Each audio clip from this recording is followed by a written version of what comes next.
hello everybody. This is Ryan Sierra, and you are watching the final episode of the 7-episode free trial here of me testing out Commander deck profiles. It is now 6:41 p.m., 7/18/2023. Oh my god, what is all this? Symbol. We're looking at Powergirl Kaalia here today. Mardu.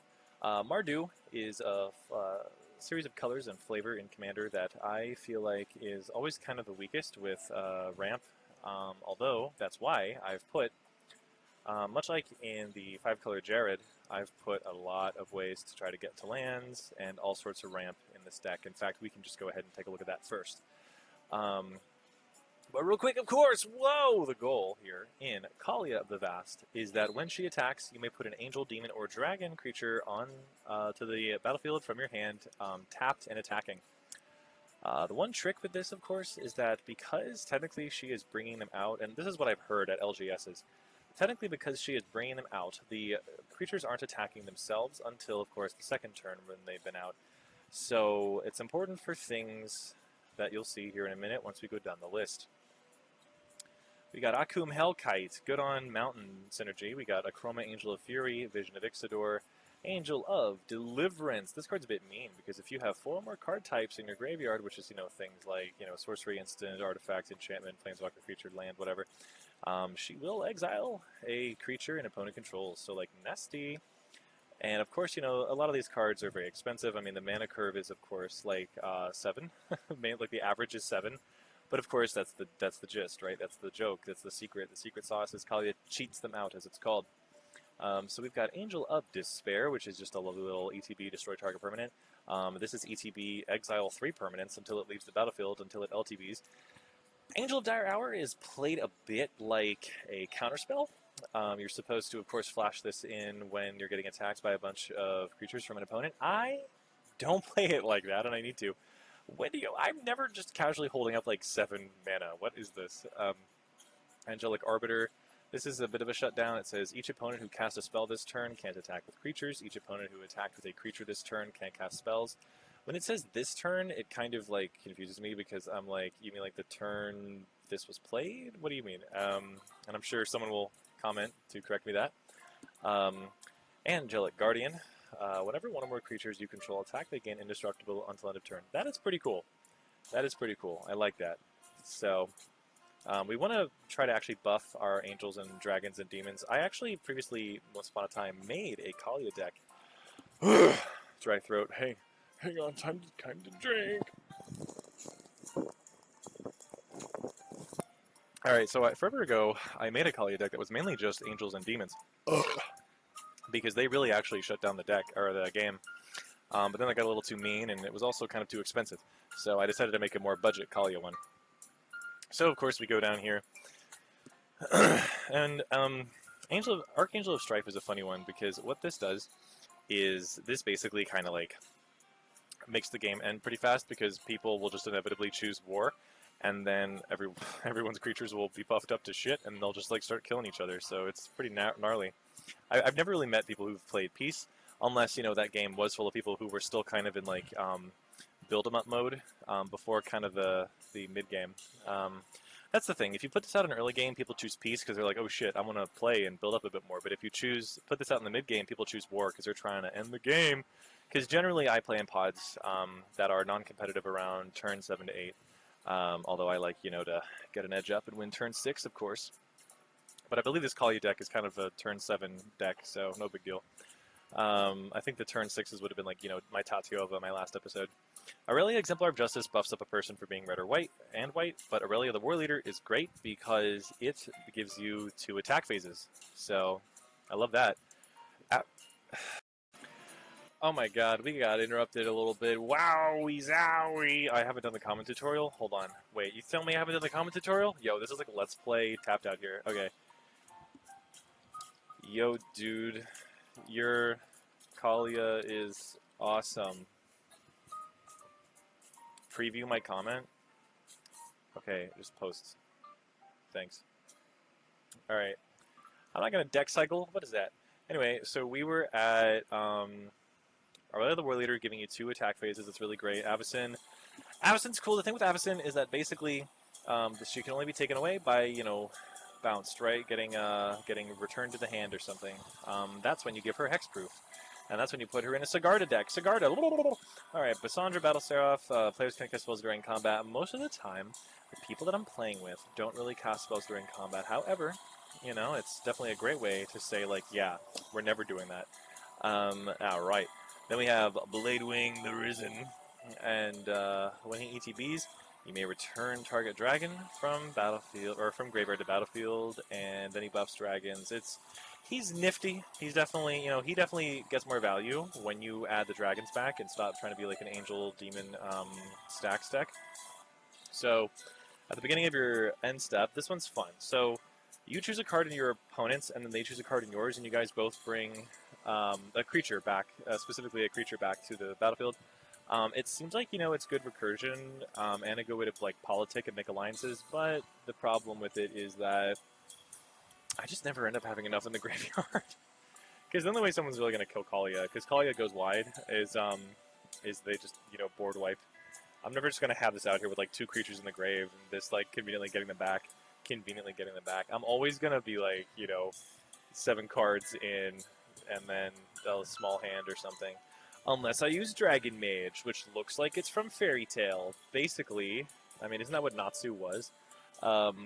Each player discards their hand, then draw 7 cards. I love the wheel. You need a wheel in Mardu, right? Like, what's the draw in red-white? Nothing. The draw in black, though? Pretty good. Drakuseth is a great card because when it attacks, so that means when it's not drawn out by Kaalia, but actually when it attacks itself through its own declaration, it's pretty cool because it attacks on the ground and in the air. So like that's like pretty cool. Like it basically is it's pretty based.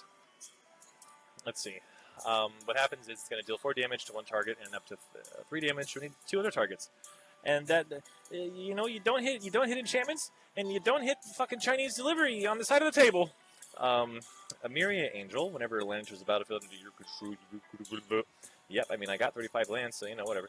And then Emiria Shepherd's really cool because whenever you landfall, you may return target non permanent from grave to hand, so it's recursion to the hand, or it's full-on resurrection to the field, which is really great. If it's a plains, of course, and that makes sense because this is, of course, a white angel. Kaalia, I mean, you can't have Kaalia without Kaalia. You know what I'm saying? You can't without. And then you get Core Cartographer, and obviously that's classic white staple there.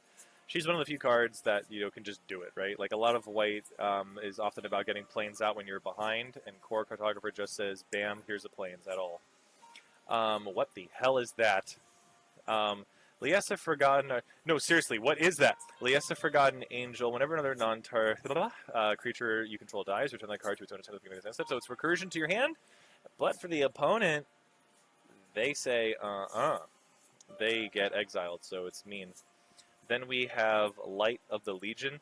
When Light of the Legion dies, put a counter on each white creature you control. I mean, that's pretty based because that's, every Orzhov, Boros, and Mardu creature in here, right? And then obviously mono white, so good stuff. Then we got Lyra Dawnbringer. I keep thinking that her name is Lyra Lightbringer, and it is weird. What the fuck is this? So then we have Overseer of the Damned. You may destroy target creature when it ETBs. You may destroy. Okay. And then whenever a non-token creature an opponent controls dies, create a 2/2 black zombie creature token. Zombies are kind of like so-so in this deck because it's not a zombie deck, right? So it's just whatever. But it's a demon and it's fun and it's packs a punch. Pestilence Demon doesn't really do much because I don't have the infinite combo of like the Sanguine Bond and the other one. But it's just fun to kill things, I guess. And Piru, gotta watch out for Piru, man. He's a sneaky dragon.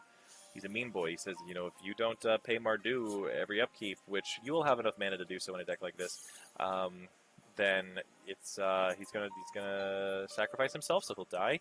And then when he dies, he deals 7 damage to each non-legendary creature. So, oof. All right, everybody, welcome back. Welcome back. So we got Red Dragon Brewery. Shout out to Red Dragon Brewery, A. Lamau. And then we got Resolute Archangel. Resolute Archangel brings your life back up to the starting total if it's not there when she ETBs. That's pretty solid healing in this deck, so hell yeah. Safara Sky's Blade is kind of like a less powerful Avacyn. and I believe like less expensive, like CMC, because she's an 8/8 for 8, and Safar is a 7/7 for 7. That basically says other creatures you control with flying have indestructible. She's got lifelink though, and that's pretty fun. She can also have her cost cut if you may pay white and tap 4 untapped creatures you control with flying rather than pay the spell's mana cost. So she's got a little bit of a cost reduction there. That's fun. And then we got Sarah's Emissary. This is a card that has been mean for the opponents, that is. It's been great for me. As Sarah's Emissary enters the battlefield, choose a card type. You and creatures you control have protection from the chosen card type. So basically, if you choose creatures against a creature-heavy deck, you are untouchable. Unless, of course, Sarah's Emissary can get killed by, obviously, any other removal, like sorcery, instant enchantment, the whole 9 yards. Tariel, Reckoner of Souls. This card is just in here to be in here. It's choose a creature at random from a target opponent's graveyard and put that card onto the battlefield under your control. Yeah, that's great. I never really get around to doing that, though. Like, it's the most bizarre shit. I never... It's weird, dude. Teach me how to play Tariel. Like, it's a legendary creature, too, so apparently this could be a commander. Teach me the ways of the Tariel. Dude, I wasn't even that good at Undertale. Let's see, Thraben Watcher. This is great because, you know, buffs up other non-token creatures. You know, they get a lovely 1/1 and have Vigilance. And then she's got Vigilance herself and flying. So, she's fun early on, you know, to buff up Kaalia, of course, because, you know, the thing about a deck like this is it's a bit of a glass cannon because, I mean, you don't want Kaalia dying. It's not going to go well. Which is why, of course, we have some stuff in the artifacts. And last creature, of course, is Villas Broker of Blood. This guy's fun because, so he reads, black, pay 2 life, target creature gets -1/-1 until end of turn. Whenever you lose life, draw that many cards. Paying 2 life is a form of losing it because you lost it, right? Like when you paid it, right? I mean, that's how that works. So what happens is this card basically reads, pay 2 life, target creature gets -1/-1, and draw 2 cards. Because whenever you lose life, draw that many cards. So his effect plays into himself, so it's a lot of fun. Villas is so base, dude. And he's legendary, so that would make for an interesting mono-black commander, actually. Oh, don't worry about this. Alright, so in artifacts, we got Arcane Signet, Boros Signet, Chromatic Lantern, Cold Steel Heart, whatever. I don't know why there's no picture for that. Expedition Map helps us get lands. Lightning Greaves helps Kaalia. Mana Crypt, Orzhov Signet, whole 9 yards. Pentad Prism is cool, but don't use Mana Crypt or Soul Ring to summon it, and you'll know why when you play it. Rakdos Signet, Soul Ring, Swiftfoot Boots for Kaalia, of course. So Swiftfoot Boots and Lightning Greaves is great. You know, they're the staples for protecting commanders, you know. Talisman of Hierarchy, Indulgence, and Traveler's Amulet, which is a great way to get a BLC, a basic land card. Faithless Looting is draw, Night's Whisper is draw, Read the Bones, draw, Tormenting Voice, draw, Wheel of Fortune, technically draw, but obviously, you know, it's considered a wheel effect. This is obviously draw. This is basically the Audric Master Tactician, but in instant form. Pretty much is the same like CMC and colors too, sort of technically. Mortify, Terminate. Terminate and Mortify are some removals that, you know, it's just a staple that came, I believe, in the Kaalia Precon. You got, you know, all these things. You know, there's a lot of non-basics you'll have in decks that go more than 2 colors. So, Ghostly Prison to scare people, and Dahada, Binder of Wills, because she's Mardu, and I thought, hey, she might fit wonderfully. I do think, actually, it's her first effect says up to 1 target legendary creature gains Vigilance, Lifelink, and Indestructible until your next turn. Obviously, you want to throw that Indestructible onto Kaalia, so that way Kaalia doesn't die until your next turn, right? So that's...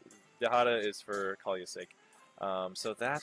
Oh my god, guys, that's the last episode. Whoa! Here, why don't we, let's sing ourselves out with a serenade of sipping seltzers.